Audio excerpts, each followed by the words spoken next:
마태복음 100번째 시간인데요. 마태복음의 양상이 이 15장을 기준으로 달라지게 됩니다. 그러나 15장 또한 하나님의 나라, 예수 그리스도께서 13장에서 7가지 비유로 가르쳐 주신 하나님의 나라와 밀접하게 관련이 있다라고 하는 것을 생각하셔야 돼요. 우리가 지난 하나님의 나라 선포에 이은 백성들의 태도가 어떤 것이었느냐? 고향 사람들로부터도 예수님이 심각한 박해와 핍박을 받으셨습니다. 그 다음에 헤롯의 궁궐에서 일어나는 세례 요한의 이 죽음 기억하시죠? 그걸 통해서 예수님께서 물러나게 되시죠. 벳세다 광야 갈릴리로 물러가게 되십니다. 그런데 그곳에서 행하신 2개의 기적이 있어요. 이 기적을 잘 기억해 놓으셔야 설교 중간에 왜 이 본문을 여러분들에게 설명하시는지를 이해할 수 있습니다.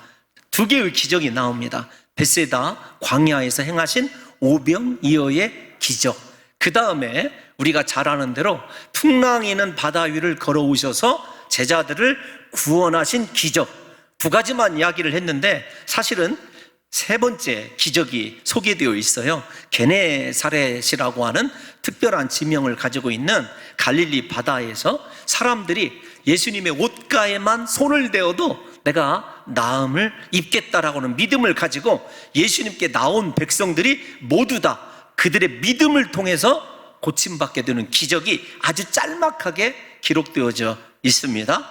여러분, 앞에서 말씀드린 헤롯과 고향 사람들의 박해가 물리적이고 정치적인 박해라고 한다면 오늘 우리가 읽은 본문은 종교적이고 디다케라고 부를 수 있는 교리적인 박해입니다.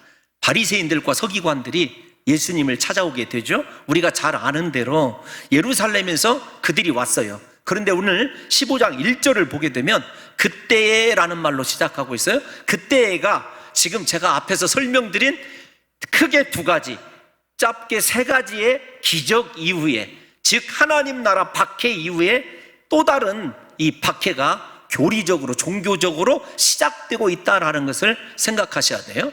일단 우리가 저 15장 읽었던 이 교리적인 박해 이후에 예수님께서 장소를 완전히 이방 땅으로 옮기십니다. 갈릴리 주변에 있는 데가볼리라고 하는 이방 땅 정도가 아니라 두루와 시돈으로 가나안 지경으로 물러가셔요. 그래서 15장에 이 중요합니다. 교리적인 박해 이후에 유명한 가나안 여인의 믿음으로 흉악히 귀신 들린 딸이 치유받는 역사가 일어나요. 그때 그 딸에게 무엇을 선포하시냐면, 딸아, 내 믿음이 크도다, 내 소원대로 이루어질지어다 라는 기적과 비슷하게도 이방 땅에서 칠병이어의 기적이 일어나므로 15장이 막을 내려요. 그래서 오늘 이 교리적, 종교적 박해를 통하여 예수님이 완전히 유대 땅을 떠나고 오히려 이방 땅에서 하나님의 아들로 인정을 받으시고 그 하나님의 아들이 이방 백성들, 유대인들이 생각할 때 지옥의 불쏘시개라고 생각하는 이방 백성들까지 구원하는 역사, 그들이 먼저 메시아를 영접하고 메시아가 베풀어주는 구원을 영접하는 놀라운 대반전의 역사가 일어나게 됩니다. 15장이 그래서 왜 새로운 마태복음의 이 방향이 전환되냐고 하냐면, 여러분들과 제가 아는 대로 그 이방 땅에서 예수님께서 마지막으로 유일하게 일으킨 기적이 이 15장에 오늘 20절 이후에 기록되어 있다는 것도 여러분들이 미리 좀 그렇게 생각을 하셨으면 좋겠어요. 왜 바리새인들과 서기관들이 찾아왔는가? 조금 더 복잡합니다. 바리새인들과 서기관들은 유대의 사내들인 공의원에 속해져 있어요. 우리가 바리새인과 사두개인이 사이가 안 좋다는 건 잘 압니다. 교리적인 문제가 바리새인들은 급진적이고 사두개인들은 보수적이기 때문에 그래요. 서기관들과 바리새인들은 어떨 것 같습니까? 서기관들도 보수적입니다. 바리새인들은 조금 더 친민중적이고 진보적인 종교 단체라고 그렇게 이해를 하시면 돼요. 그렇게 긴장 관계에 있고 사이가 좋지 않던 그들이 예수 그리스도를 공격하고 올무에 빠뜨리려고 하는 때는 하나가 되어 있어요. 그런데 그 올무에 빠뜨리기 위하여 예수 그리스도께서 큰 무리들을 가르치고 있을 때 그들이 등장합니다. 그래서 공개적으로 예수 그리스도를 망신 주고자 하는 거예요. 왜냐하면 예수 그리스도의 인기라고 표현을 하겠습니다. 인기가 하늘을 찌를 듯하고 이방 땅까지 소문이 나니까 유대교가 기득권을 가지고 있었던 그들의 삶에 타격이 있을 것 같아서 오늘 바리새인들과 서기관을 보낸 거예요. 보내서 어떤 것으로 예수 그리스도를 책잡을까 생각하다가 유대인들이 가장 중요하게 생각하는 정결예라는 것이 있습니다. 정결예가 어떤 것이냐면은 대표적으로 이 모든 삶에서 하나님 앞에서 정결해야 된다는 거예요. 그리고 그 정결예의 대표적인 것이 무엇이냐면 식사 때, 즉 떡을 뗄 때에 손을 씻어야 된다고 하는 규례예요. 근데 여러분 여기서 하나 더 미리 말씀을 드리면 성경에서 밥 먹기 전에 반드시 손을 씻어라 라고 하는 경우는 말씀하고 있지 않아요. 그런데 바리새인들과 서기관들, 사두개인들이 하나님을 정말로 잘 섬기고 싶었어요. 어떻게 하면 삶에서도 거룩할까, 어떻게 하면 정결할까를 생각해서 장로들의 전통, 사실은 장로들의 유전이라고 해야 조금 더 원문에 가깝습니다. 장로들의 유전을 만들었어요. 잘 들으셔야 됩니다. 동기는 선한 거였어요. 우리 하나님을 더 거룩하게 섬기자. 원래 그래서 율법에서 정한 손을 씻는 경우는 딱 한 사람에게만 해당이 되어 있습니다. 누구에게 해당되고 있죠? 제사 번제를 드릴 때 제사장들이 물두멍이라고 하는 곳에서 손을 씻었어요. 그 제사장의 하나님의 임재를 아련하는 그 마음을 우리가 정결례로 정해서 세상 삶 가운데서도 언제나 하나님 앞에 제사 드리는 심정으로 서자. 여러분 얼마나 이게 선한 의도입니까? 오늘날로 말하면 교회에서 예배 드릴 때뿐만 아니라 삶에서도 거룩한 예배자가 되자, 아마 이런 그 외침과 비슷한 거였어요. 그런데 오늘 본문을 보게 되면은 하나님께서, 제가 이렇게 말씀드렸습니다. 제사장만 원래 손을 씻게 되어 있었고 모든 사람들이 밥 먹기 전에 손을 씻어야 된다, 하나님의 말씀에 나와 있지 않아요. 장로들이 하나님을 더 잘 섬기기 위해서 그렇게 정했어요.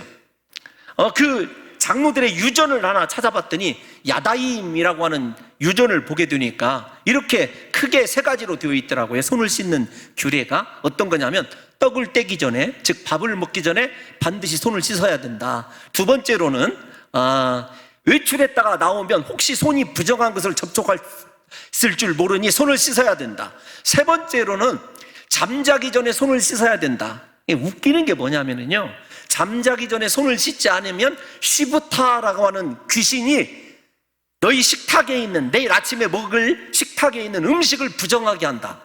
여러분, 미신이 등장하기 시작한 거예요. 선한 의도가 예기치 않는 모든 백성들의 삶의 과정들을 규제하기 시작하고 오히려 그곳에서 정결예에서 무엇이 탄생하냐면 미신이 탄생하고 있다는 거예요.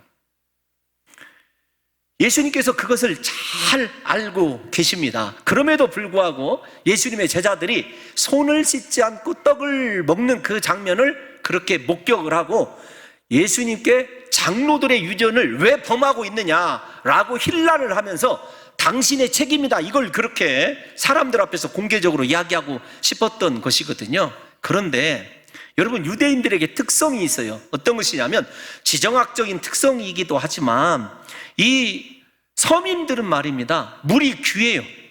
그러니까 여러분 생각해 보세요. 들에서 사람들이 모인 곳에서 손을 씻기가 쉽지 않죠. 그런데 그 장로들이나 유전에 나와 있는 바리새인들과 서기관들은 그렇게 손을 씻지 않고 이 밥을 먹는 자들을 경멸합니다. 너희가 하나님을 사랑하지 못하기 때문이다. 혹은 하나님께서 너희를 버린 자이기 때문에 이런 정결례를 지키지 못한다, 그렇게 마음으로 정죄하고 비난하는 거예요. 여러분들과 제가 이 말씀을 생각해 보면 하나님의 말씀에 기록되어져 있지 않는 형식이 하나님의 말씀을 파헤쳐 버립니다. 나쁜 의미로 말하면 하나님의 말씀을 폐하는 거예요. 오늘 예수님이 그것을 책망하신 것입니다. 다시 말씀드리지만 이 장로들의 전통이 하나님의 말씀 계명에는 기록되어 있지 않아요. 그들이 하나님을 더 잘 섬기고자 선하게 출발했던 것이 변질되었다는 것을 우리가 잘 알아야 됩니다. 그래서 규례와 전통이 하나님의 말씀을 어그러뜨리는 아주 기형적인 신앙을 낳고 말았다는 것입니다. 여러분, 하나님께서 이스라엘 백성들에게 정결례를 주신 것은, 허락하신 것은 하나님을 위한 제사, 하나님께 자신들의 삶이 얼마나 거룩하고 성결해야 되는지 그 사실을 하나의 삶에서 입증하라고 아무래도 그 정결례를 허락해 주셨을 것 같아요. 만약에 허락해 주셨다면 말입니다. 그런데 오늘 이 문제, 정결례의 문제가 사실은 우리 삶에서도 일어나요. 제가 이 설교를 준비하면서 가끔 생각하는 말이 있습니다. 어떤 말이냐면 이 설교를 준비할 때 그 말이 생각이 나더라고요. 더 좋은 형식이 더 좋은 내용을 담을 수 있다라는 말입니다. 형식이 중요해요. 왜 그러냐면 형식 속에서 내용이라고 하는 본질이 살아있다고 한다면요, 좋은 형식을 통해서 그 내용이 훨씬 더 극대화되고 영향력이 선하게 미쳐지기 때문에 그런 거거든요. 우리에게도 그래서 형식이 중요합니다. 오늘날 이 본문을 생각하면서 이런 생각이 들어요. 우리 성도들의 예배 생활 혹은 하나님 앞에서의 드려지는 모든 것들이 본질에 충실한 건가, 즉 말씀에 충실한 건가, 아니면 형식에만 치우쳐 있는 건가. 그래서 그 형식이 나중에 본질을 어그러뜨리는 지금 유대인의 상황이 우리 교회에서는 벌어지고 있지 않은가를 생각하게 되었다는 것입니다. 사랑하는 성도 여러분, 대표적으로 하나 예를 들면 우리가 예배 때에도 형식이 중요하지요. 그런데 여러분, 지금 이렇게 예배 전에 찬양을 30분 드려라, 사도신경을 해라, 기도를 해라, 헌금을 해라, 마지막에 말씀 듣고 축도해라, 이런 예배가 성경에 명시되어 있나요? 그렇지 않아요.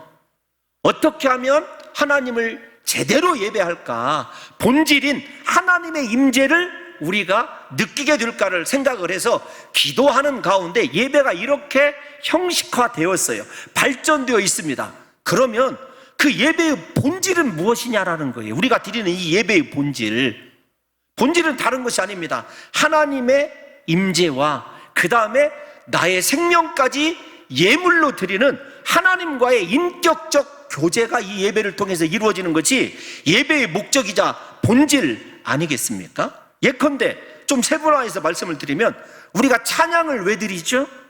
찬양을 부르는 이유가 무엇입니까? 나의 구주 되신 예수 그리스도 십자가의 그 은혜와 사랑의 위대함을 우리가 곡으로 표현해서 부르는 것 아닙니까? 우리의 구원자 되신 예수 그리스도, 내 삶을 주관하시는 하나님의 존귀하시고 위대하심을 곡조로 표현하는 거예요. 그러므로 중요한 것은 찬양이라고 하는 형식에 내 마음속에 있는 하나님은 나에게 누구이신가가 바르게 담겨져 있어야 되죠.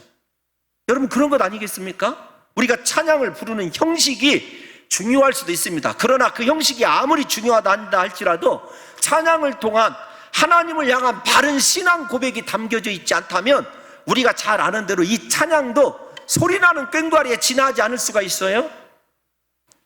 깊이 한번 생각을 해보십시다.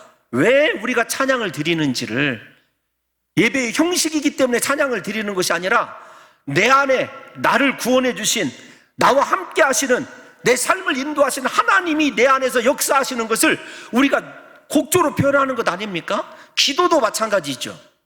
기도라고 하는 형식 속에서 내 삶의 모든 것을 주님께 맡기고 주의 뜻대로 살아가기를 소원하는 것이 기도 아닙니까? 뿐만 아니라 기도는 나의 모든 것이 하나님과 동행하기를 원하는 간절한 요청입니다. 내 삶의 모든 것들이 아버지의 것이 되기를 원하는 간절한 소원이 기도 아니냐고요. 그런데 여러분, 우리가 기도가 너무 화려해지고 때로는 너무 길어지기도 하고 인간적인 수사 용어가 많이 들어가는 것이 과연 은혜스럽냐? 아니라는 거예요. 기도는 그 사람의, 다시요, 하나님을 향한 간절한 요청이에요. 형식이 중요한 것 아닙니다. 여러분, 헌금이 무엇입니까? 우리 교회는 정말로 기도가 은혜스러워요. 저는 우리 성도들의, 우리 장로님들의 기도를 들으면서 은혜 받을 때가 많아요. 정말이에요. 오후 예배 때랑 우리 그 권사님, 안수 집사님들 기도하는 거 보면 그렇게 힘이 돼요. 예? 안수 집사님들이 일부 때 이렇게 올라오셔서 기도할 때 그 정성스럽게 써놓은 기도 노트를 펼쳐놓을 때부터 제가 은혜를 받아요. 아, 저렇게 간절하게 준비하는구나. 괜찮습니다. 기도 시간에 할렐루야를 외치든지 하나님의 말씀을 여러분 암송을 하든지 다 괜찮아요. 여러분, 우리에게 가장 중요한 건 진심이 담겨져 있느냐는 거예요. 그 말씀이 내 안에서 기도 시간에 하나님을 향한 살아계심과 내 안에 역사하시는 성령의 은혜가 제대로 고백되어져 있느냐라고 하는 것이 중요하죠. 헌금이 무엇입니까? 여러분, 내게 있는 모든 것이 아버지의 것이고 내 생명조차 아버지의 것임을 예물 드림으로 표현하는 것 아닙니까? 그리고 나의 모든 삶이 하나님의 뜻을 이루는데 사용되기를 원합니다, 약속입니다 라고 하는 표시가 헌금이죠. 우리가 잘 아는 대로, 그래서 헌금은 액수가 중요한 것이 아니라 나를 사랑하시는 하나님께 내가 무엇을 드리고 내 인생이 어떻게 쓰여지기를 원한다고 하는 표시가 여러분이 헌금이죠. 우리가 잘 아는 대로 예수님께서 누가복음에 보면 바리새인의 헌금과 과부부의 헌금을 비교하신 적이 있어요. 예루살렘 성전은요 대리석으로 이루어져 있습니다. 그런데 성전 출입구에 9개 나팔대라고 하는 은어예요, 은어. 원래는 헌금통 그래야 되는데 나팔대라고 불렀어요. 생긴 것이 나팔 모양으로 생겨져 있어요. 그런데 예배하러 온 사람들이 부자가 왔는지 가난한 자가 왔는지 다 알 수 있어요. 그 나팔대 때문에. 왜 그러냐면 금화를 거기에서 떨어뜨리면 곡선을 이루는 그 부분을 부딪히며 내려가는 이 금화의 소리가 짜르르 그렇게 들리거든요. 사람들이 예배를 하는 것이 아니라 부자가 왔다, 오늘 헌금 많이 들어왔다. 반대로 랩도는 동으로 만들어져 있는 것이기 때문에 절대 소리가 안 납니다. 그냥 툭툭 떨어지는 소리가 나죠. 가난한 사람 혹은 하나님께 인색한 사람이 왔다. 자기들끼리 예배를 드리는 것이 아니라 그 헌금을 듣고 표현하는 거예요. 예수님이 뭐라고 말씀하시는지 다 잘 알고 있지 않습니까? 우리 성도 여러분, 뭐라고 있습니까? 이 바리새인은 자기가 쓰고 남은 것, 하나님 앞에 남은 것을 드렸고 과부는 자신의 전 삶의 모든 것을 드렸다고 칭찬을 했죠. 여러분, 무엇이 본질이냐고요? 액수가 본질입니까? 금화냐 랩돈이냐가 여러분 본질이 아니라 내가 하나님의 앞에서 어떤 자이며 하나님을 나의 어떠한 분으로 신앙 고백하고 있는지를 예물로 표현하는 것이 그 헌금 생활 아니에요? 이처럼 우리에게 중요한 것은 모든 예배의 형식과 신앙생활이 나를 구원하신 신실하신 하나님을 향한 사랑이어야 되고 하나님을 향한 충성과 헌신의 표현이어야 된다는 거예요. 그런데 오늘날 우리에게도 이 바리새인들이, 서기관들이 지적하는 것처럼 형식에 의하여 내용 본질을 얼마든지 왜곡시키는 신앙의 사례가 우리들 가운데서도 숱하게 일어나고 있다고요. 예수님을 사랑하는 신앙의 고백 없이 얼마든지 유창한 기도할 수 있습니다. 얼마든지 하나님 앞에 내 삶을 드리지 않으면서도 내가 쓰고 남은 거 드릴 수 있어요. 찬송 부르는 시간에도 열심히 찬송 안 부르고 주부 첫 번째부터 끝까지 다 읽으면서 오타 나왔네, 여러분 그렇게 할 수도 있어요. 중요한 건 내가 하나님 앞에 지금 이 자리에 왜 있느냐는 것이죠.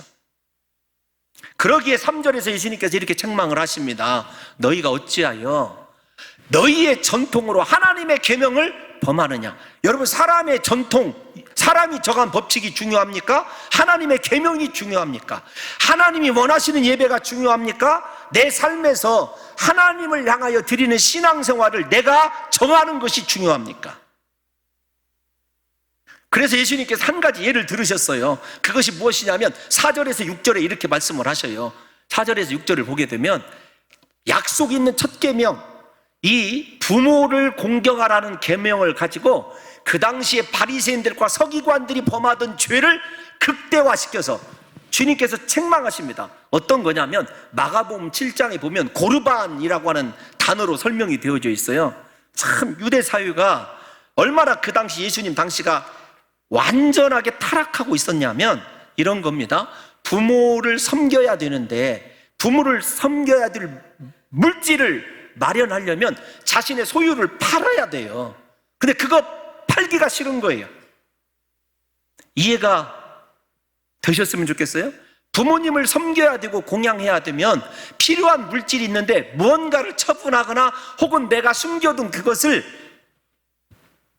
사용해야 되는데 그거 사용하기 싫은 거예요. 그럼 어떻게 하냐면 이 바리새인들과 서기관들에게 가서 돈을 주고 증서를 받습니다.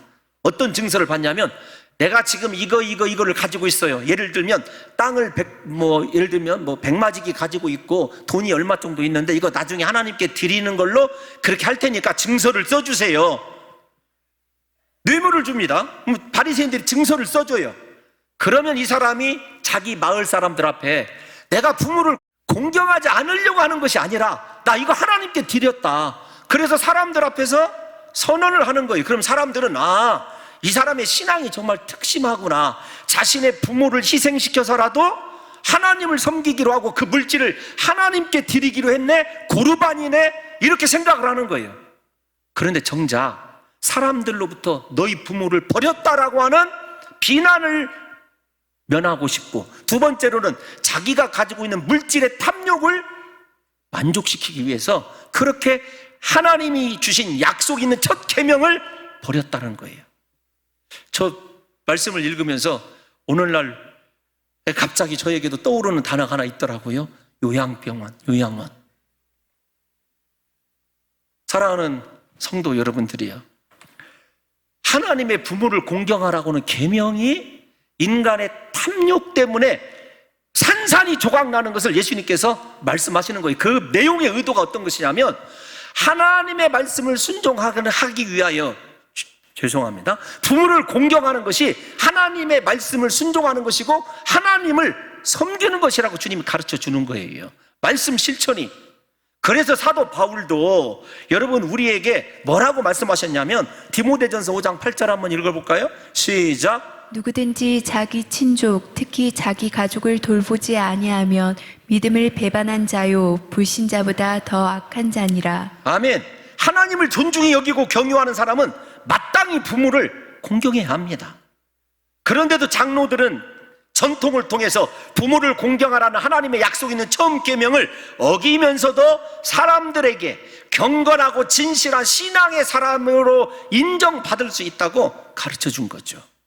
여러분, 우리의 신앙의 목적이 하나님입니까? 사람입니까? 다시요, 여러분들과 제가 드리는 예배가 하나님이 목적입니까? 형식을 통해서 내가 누구인지를 입증하는 것이 중요한 것입니까? 여러분, 이러한 바리새인들을 향하여 예수님께서 이렇게 말씀을 하셔요. 6절 말씀 한번 읽어보겠습니다. 본문 6절 시작. 그 부모를 공경할 것이 없다 하여 너희의 전통으로 하나님의 말씀을 폐하는도다. 아멘. 여기 폐하도다라고 하는 헬라 원어 뜻이 어떤 것이냐면 권위를 빼앗아 내쫓다란 말이에요. 내 안에 있는 탐욕 때문에 하나님의 말씀의 권위를 빼앗아 버립니다. 아니요, 다시요, 하나님의 권위를 빼앗아 버리고 말씀을 어떻게 한다고요? 내쫓아 버리는 것을 얘기하는 거예요. 여러분, 이것이 유대 시대만 그랬냐? 오늘날도 마찬가지예요. 내가 신앙의 법칙을 정하고 그 다음에 내가 원하는 대로 신앙생활을 하면서 하나님의 말씀과 하나님 자체가 내 인생의 두 번째, 세 번째 순위를 차지하고 있다면 우리가 지금 형식을 통해서 본질인 하나님을 내어 쫓고 권위를 뺏는 삶을 살아가고 있다는 것을 저와 여러분들이 분명하게 인정해야 된다는 것입니다. 사랑하는 성도 여러분, 이들을 향하여 예수님께서 뭐라고 얘기하시냐면 외식하는 자들아, 이렇게 얘기를 해요. 무슨 말이죠? 이중인격자들아, 이렇게 말을 합니다. 중요한 것이 어떤 것이냐면 외식하다라고 하는 말은 두 개의 가면을 가진 사람, 그런 뜻이에요. 원어 뜻이. 옛날에 이 공연하는 무대에서 배우가 두 사람 역할을 할 때 가면을 각각 한 손에 들고 그렇게 두 개의 가면을 쓰고, 하나는 선한 역할, 예를 들면 하나는 악한 역할, 이 가면이 각각 달라지거든요. 그런데 많게는 세 개도 준비를 했다고 그래요. 어쨌든 우리의 인격이 다중인격 내지는 우리의 신앙이 하나님을 속이면서 사람들 앞에서 무척이나 경건한 것처럼, 무척이나 내 삶이, 내 기도가, 내 헌금이 다른 사람에 비해서 완벽하고 온전한 것으로 착각하고 생각하는 사람들이 너무 많은 시대를 우리도 살아가고 있고 예수님 시대에도 그것이 있었다는 거예요. 사랑하는 성도 여러분, 여러분의 신앙에는 두 얼굴이 없습니까? 저의 신앙에는 두 얼굴이 없느냐고요. 그래서 예수님께서 7절과 9절을 보게 되면 외식하는 자들아 그러면서 권위 있게 이사야의 말씀을 가지고 그들을 책망합니다. 8절을 보면 뭐라고 얘기한다고요? 입술로는 나를 공경합니다. 예수님의 첫 번째 설교에서도 나더러 주여 주여 하는 자가 하나님 나라에 들어가는 것이 아니라는 거예요. 입술과 하나님 나라는 상관이 없습니다. 얼마나 우리의 입술은 유려한지요. 우리의 입술에는요 온갖 미사여구가 다 붙어요. 그런데 어떻다고요? 마음은 내게서 멀도다. 중요한 것이 무엇이라고요? 마음입니다. 마음. 예수님께서 9절을 보면 이렇게 말씀하시죠. 사람의 계명으로 교훈을 삼아 가르치니 나를 헛되이 경배하는도다. 여러분, 내가 교훈이 되고 내가 정한 신앙의 법칙이 말씀을 폐하고 하나님의 말씀의 권위를 내어 쫓는 신앙생활을 하는 사람이요, 하나님을 지금 헛되이 예배하고 있는 거예요. 다시요, 우리의 신앙의 본질, 하나님이 목적된 예배, 하나님이 목적된 찬송, 예수 그리스도가 존귀함 받으시는 찬양, 기도, 예물드림이 아니라고 한다면 우리 하나님을 지금 헛되이 경배하는 거라니까요. 그들을 향하여 오늘 100번째 설교 제목이 무엇이냐면 10절을 한번 읽어보겠습니다. 10절 시작. 무리를 불러 이르시되 듣고 깨달으라. 듣고 깨달으라는 거예요. 그런데 이 말씀을 여기서 조금 더 어려워져요. 여러분 한번 저를 따라와 주시기 바랍니다. 어떻게 따라오시냐면 예수님이 배척을 받으셨어요. 14장 얘기를 하고 싶어서 그래요. 예수님께서 약 장정만 5,000명 됩니다. 5,000명 되는 사람들을 푸른 풀밭에 쫙 앉게 하셨어요. 너에게 무엇이 있느냐? 예, 보리떡 5개와 물고기 2마리가 있습니다. 그것을 내게 가져오너라. 예수님이 그것을 손에 들고 하늘을 우러러 축사하십니다. 그러면서 떡을 떼어주세요. 그런데 떡이 떨어지지 않아요. 여러분 잘 들으세요. 눈이 작동하고 있습니까? 귀가 작동하고 있습니까? 이것이 이해가 가지 않으면 여러분, 밤중에 바다가 거센 폭풍우가 몰아치고 있어요. 그곳에 아주 작은 배 한 척이 항해를 하고 있는데 그곳에서 고통하고 신음하는 제자들이 있어요. 근데 그 무리를 하얀 옷을 입으신 예수님께서 걸어가고 계세요. 하얀 옷 안 입었어요? 제가 얘기하는 거예요. 그냥 여러분 걸어오고 계셔요. 여러분들의 귀가 작동합니까? 눈이 작동합니까? 그런데 예수님께서 왜 이야기를 하시는가? 듣고 깨달으라 라고 얘기하시는가? 세 번째 자그마한 표적이 어떤 것이었죠? 예수님의 옷가만 만져도 사람들이 고침을 받더라. 우리의 다 시각적인 거거든요. 제가 오늘 처음 서두에 이 15장이 하나님의 나라와 관련이 있습니다. 하나님의 나라, 진실로 예수 그리스도를 받아들이고 변화된 삶은 기적으로 눈으로 보는 일로 이루어지는 것이 아니라 하나님의 말씀을 듣고 내 마음이 변화되고 깨달아지는 것이 하나님의 나라라는 것을 예수님이 지금부터 설명을 해요. 그래서 여러분 한 번 더 말씀드리겠지만 16절 한번 보겠습니다. 16절 시작. 예수께서 이르시되 너희도 아직까지 깨달음이 없느냐. 아멘. 15절을 보게 되면 그 대상자가 누구냐면 베드로예요. 무리를 걸었던 베드로도 하나님의 말씀을 듣고 깨달음을 얻지 못한 거예요. 무엇이 하나님 나라 실체인지, 우리가 예수 그리스도를 섬기는 것이 형식이 중요한 게 아니라 우리의 본질의 깨짐, 우리의 자아의 완전한 변화가 중요하다는 것을 깨닫지 못하고 있는 거예요. 다시요, 광야에 있는 이스라엘 백성들을 생각해 보십시오. 40년 동안 눈으로 하나님의 기적을 보며 살았습니다. 그들이 마음으로 하나님의 말씀을 듣고 깨달아서 하나님의 다스림, 하나님의 나라가 그들 가운데 이루어졌던가요? 마음에 세상을 향한 탐심과 악함과 음란과 거짓과 비방이 사라져 버렸더냐고요. 여러분, 하나님의 나라가 어디에 이루어지는지를 예수님께서 이 비교를 통해서 제자들에게 가르쳐 주는 거예요. 야, 너희가 장로들의 유전 겉으로 아무리 완벽하게 지키고 너희가 하나님의 보기에 죄송합니다. 사람들 보기에 경건한 것 같고 진짜 목사 같고 진짜 장로 같아도 너희 마음이 변화되지 않으면 하나님 나라 백성이 아니라고 하는 것을 이야기하면서 이렇게 얘기하는 거예요. 듣고 깨달으라. 듣고 깨달으라. 다시요, 유대인들이 표적을 왜 그렇게 원하겠습니까? 베드로가 물 위를 걷는 독보적인 신앙의 경험을 하고 베드로가 변화되었느냐고요. 사랑하는 성도 여러분들과 제가 아무리 금식을 하고 철야를 하고 남들보다 특출한 헌신을 하여도 내 마음이 하나님의 말씀을 듣고 깨닫고 변화되지 않으면 하나님의 나라와 상관없는 인생임을 오늘 예수님께서 교훈하고 가르쳐주고 계시다는 거예요. 그래서 여러분, 외적으로 내 삶이 참 아무리 경건한 것 같고 내 찬양이 신령한 것 같고 내 기도가 하나님의 보좌를 흔드는 것 같아도요, 하나님께서 보시는 것은 내 마음이에요. 하나님 앞에서 어떤 자세로 경배하는가, 무엇을 목적으로 기도하는가. 그래서 예수님께서 정결례를 가지고 계속 반복을 하시죠. 10절과 11절을 보면 10절을 보면 무리를 불러서 이르시되 전체 무리를 향하여 듣고 깨달으라. 예수님께서 지금 우리들을 향하여 이렇게 말씀하십니다. 듣고 깨달으라. 11절을 보시면 입으로 들어가는 것이 사람을 더럽게 하는 것이 아니니라. 입에서 나오는 그것이 사람을 더럽게 하는데 그 입은 어디와 연결되어 있느냐? 마음과 연결되어 있다라는 거예요. 12절을 보십시다. 12절을 보면 제자들이 예수님의 말씀 때문에 열받은 줄 아시죠? 예수님께서 13절에서 안다 그러면서 뭐라고 대답하시냐면 13절로 넘어가겠습니다. 대답하여 이르시되 심은 것마다 내 하늘 아버지께서 심으시지 않은 것은 뽑힐 것이다. 여러분, 중요한 말씀이에요. 사랑하는 성도 여러분들과 제가 오늘 이 시간에 저 말씀을 들어야 돼요.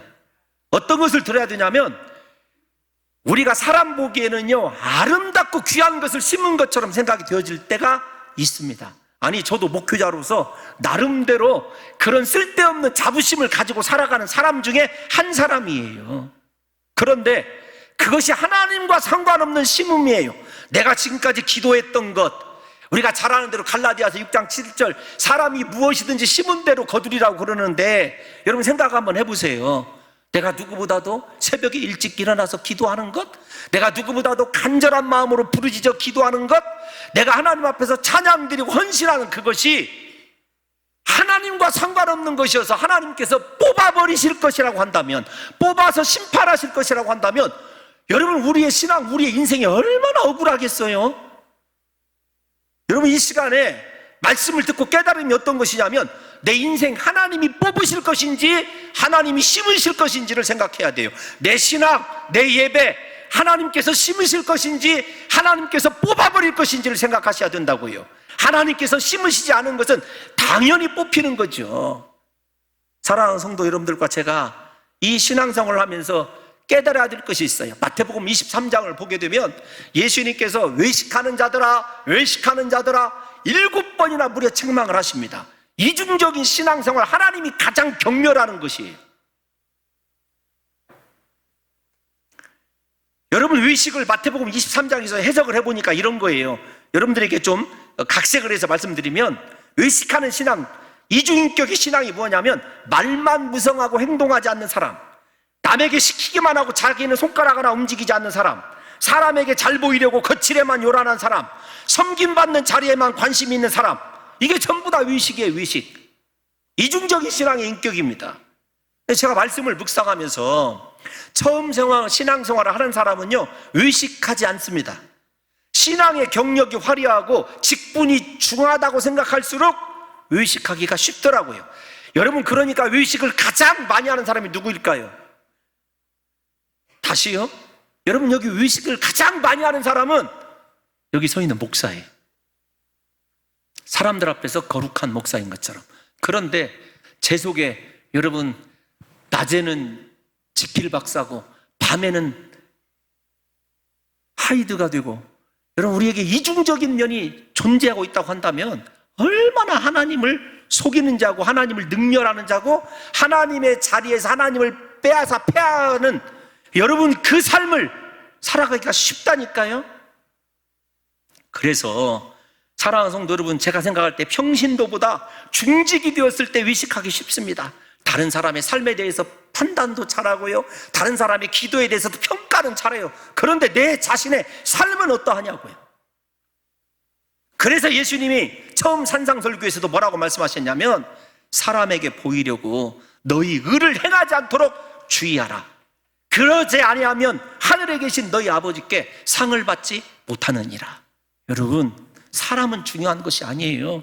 하나님은 지금 내 마음을 들여다보고 계신 거예요. 하나님의 나라는 그래서 겉으로 존재하는 것이 아닙니다. 우리 다 같이 누가복음 한번 읽어볼게요. 17장 한번 읽어보도록 하겠습니다. 20절에서 21절 시작. 바리새인들이 하나님의 나라가 어느 때에 임하나이까 묻거늘 예수께서 대답하여 이르시되 하나님의 나라는 볼 수 있게 임하는 것이 아니요 또 여기 있다 저기 있다고도 못하리니 하나님의 나라는 너희 안에 있느니라. 너희 속에 있느니라, 너희 안에 있느니라. 형식 안에 있는 것이 아닙니다. 여러분, 목사가 천국까지 못할 확률이 높고요, 죄송합니다, 우리 귀한 장로님들, 권사님들 정신 차려야 될 이유가 신앙의 본질, 하나님을 사랑하는 마음이 내게서 사라져버리고 거칠의 신앙만 남아있다면 오늘 철저히 돌이켜 우리가 회개하고 돌아서야 한다는 것입니다.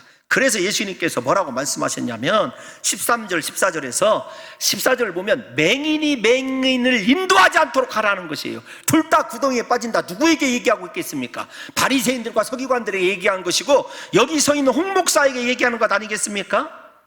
사랑하는 성도 여러분, 만약에 말입니다, 제 설교가, 이 본문은 제가 그냥 그대로 읽어드리고 싶어요. 제가 작성한 그대로 읽어드리면, 만약에 제 설교가 그리고 제 삶이 신앙생활의 본질이 아니라 외적인 형식에 치중하게 하는 것이라면 여러분들과 저는 둘 다 구덩이에 빠지는 것이죠.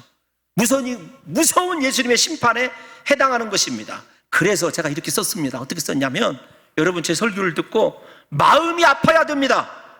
말씀을 듣고 마음이 괴로워야 돼요. 어떻게 해야 하면 구원받은 자의 반열로 서게 될 것인가 고민이 되어야 된다고요.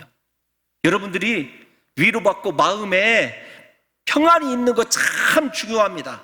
그러나 그 본질은 어떤 것이냐면, 내 마음이 찔림을 받아서 하나님 내 마음속에 있는 것이 어떤 것인지 한번 확인을 해볼까요? 우리 마지막 19절 20절을 한번 보도록 하겠습니다. 여러분 시작. 마음에서 나오는 것은 악한 생각과 살인과 간음과 음란과 도둑질과 거짓 증언과 비방이니 이런 것들이 사람을 더럽게 하는 것이요 씻지 않은 손으로 먹는 것은 사람을 더럽게 하지 못하느니라. 아멘. 저의 마음이 하나님의 말씀이 폐하여있지 않아서 저 더러운 것들을 말씀이 덮을 때, 말씀으로 정결하게 될 때, 그래서 내 마음에 하나님의 말씀이 주인이 되고 하나님이 내 인생의 이유가 되고 나를 사랑하신 예수 그리스도의 그 십자가 은혜가 내 마음속에 새겨져 있을 때, 내 생각 속에 하나님의 말씀이 새겨져 있을 때, 그것이 하나님의 나라고 거룩한 열매이고 진짜 하나님께서 받으시는 전통이고 계명이라고 하는 것을 저와 여러분들이 아셔야 된다는 것입니다. 사랑하는 성도 여러분, 제가 다 왔어요. 앞에서 눈에 보이는 베드로가 경험한 기적이 절대 사람을 변화시키는 것이 아니라 내 마음이 깨달아지는 것 딱 유일하게 말씀을 들어야 돼요. 말씀을 듣고 깨달아야 됩니다. 그걸 하나 실예를 말씀드리고 설교를 끝낼게요. 누가복음 16장에 보면 우리가 잘 아는 무명의 부자가 나와요. 그런데 거지 나사로는 이름이 나와요. 이런 겁니다. 누가가 의도하는 것이, 너 천국에서 버림받은 무명의 부자로 살아갈래? 아니면 가난하고 거지이지만 하나님께 이름이 기록되어 있는 나사로로 살아갈래? 여러분 냉정하게 생각해 보세요. 나 천국 안 가더라도 이 땅에서 부자로 살았으면 좋겠다고 대답하실 분이 있을지 모르겠습니다. 어느 날 이 부자가 죽어서 보니까 거지 나사로가 아브라함 품에 안겨 있는 거예요. 너무도 고통스러운 지옥에서 이렇게 얘기합니다. 아브라함에게 제발 나사로의 손끝에 물 한 방울만 찍어서 내 혀를 좀 서늘하게 해달라고. 아브라함이 너와 나 사이에 큰 구렁텅이가 있어서 가지 못한다. 두 번째 청이 있습니다. 이건 제 말이에요. 제발 내게 5 형제가 있는데 나사로를 보내서 천국과 지옥이 있다고 좀 가르쳐 주십시오.